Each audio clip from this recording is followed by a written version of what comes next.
It's another delicious day here in the Let's Make Food for Food kitchen, and today we're gonna make 2 recipes. It's really one, but it's a process and then a recipe, I guess. So we're gonna learn how to make riced cauliflower, which is really easy, I promise. Then we'll make a recipe with it. So if you already know how to make riced cauliflower, I'm gonna put the timestamp down below so you can just skip ahead to the Parmesan riced cauliflower.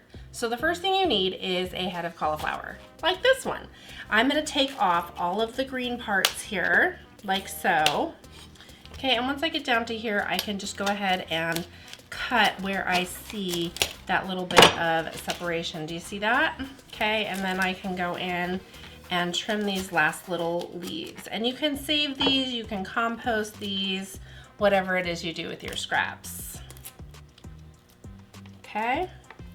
Now, I am doing a recipe for half a cauliflower head. This one's on the smaller side.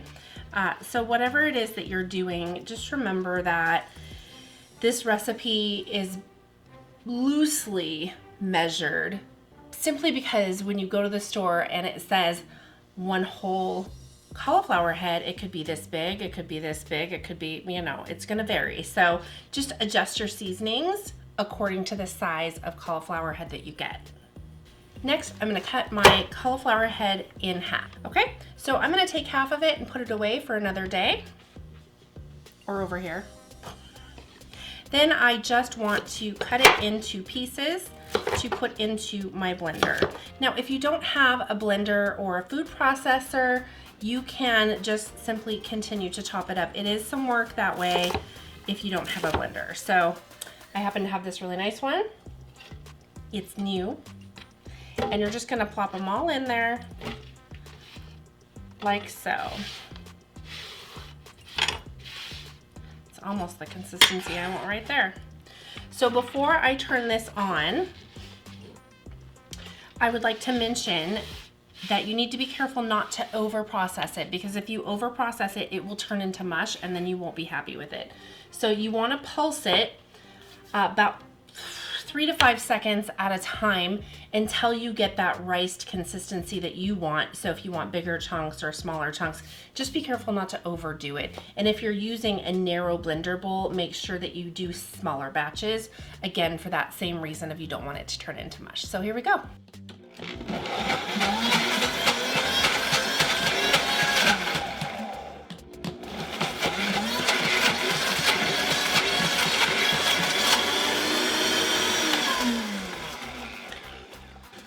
Okay, I think that I am pretty good. See, some of it caught close. Look at the bottom. While I was goofing around trying to find my damper tool, some of it got really small, so you have to be really careful, but I think we'll be okay.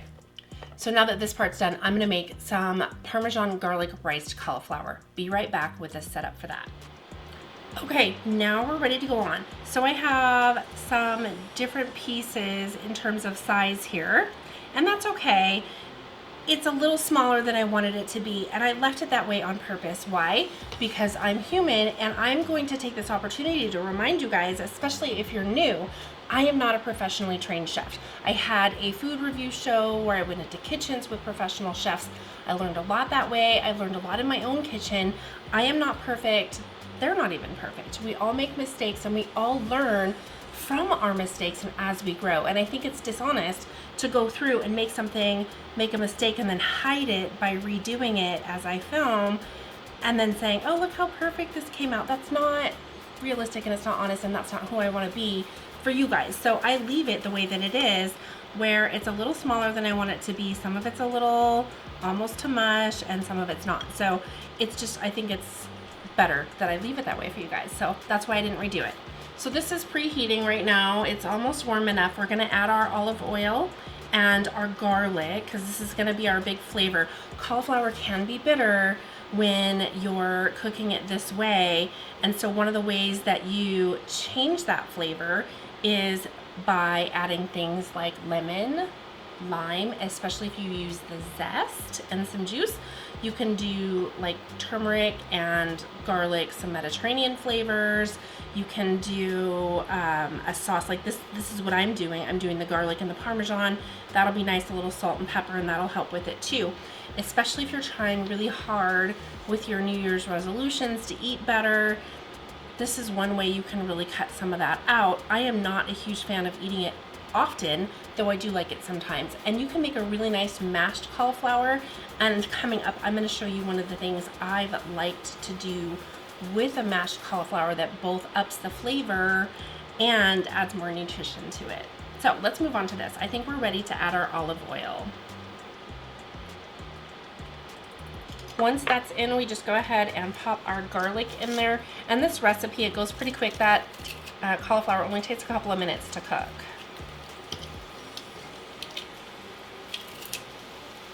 Okay, and I'm just gonna scrape this off and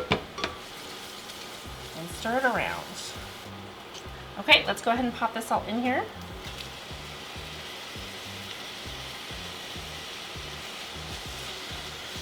And while that's cooking, we can go ahead and grate our Parmesan. I need about 1/4 of a cup. And I know I talk about this, for those of you that watch me all the time, I know you probably think I repeat myself, but I do it because a lot of people will watch a couple of videos here and one there, some are new, and so I say it often so that they hear it too. I don't typically buy pre-grated or pre-shredded cheeses because they add an anti-caking agent, which one, I don't want in my food, two, changes the way your recipe cooks. So I don't want it in my food. So I need about 1/4 a cup. That looks good to me. Do you see how precise I was with that? Okay, I'm ready to sprinkle on some salt. If you want a measurement, start with 1/4 teaspoon, go from there. Pepper, same thing. Go by your taste preference.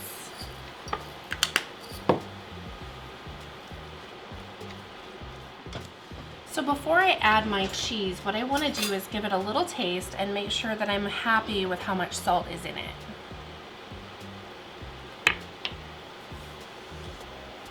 I want to add a little more salt.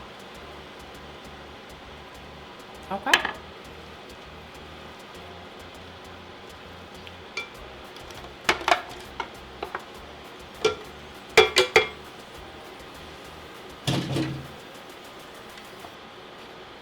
And the cheese that I'm putting in here, I'm going to reserve just a little to sprinkle on top. And something else you could do if you wanted, if you happen to have some fresh parsley or something laying around to garnish the top of it and make it pretty, you could do that too. So I'm going to turn this off, and all we want to do is just stir it in so that it melts. While that melts, I'm going to grab a bowl to serve it in.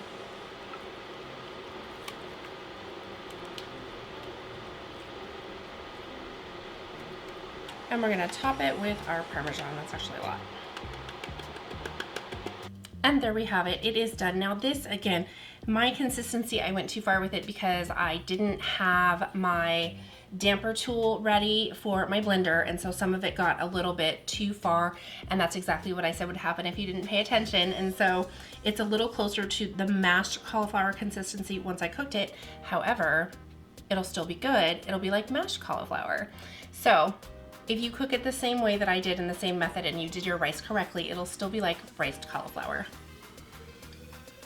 And the Parmesan makes it delicious either way. This would be really good with chicken, grilled chicken, shrimp, like a shrimp and Parmesan type thing. That'd be delicious too. This is really good. Perfect. Yummy. Is there something you'd like to see me make here in the Let's Make Food from Food Kitchen? Tell me what it is down below in the comments. Thanks for joining me here today on another kitchen adventure. From my kitchen to yours, let's make food from food. That's one boy puppy.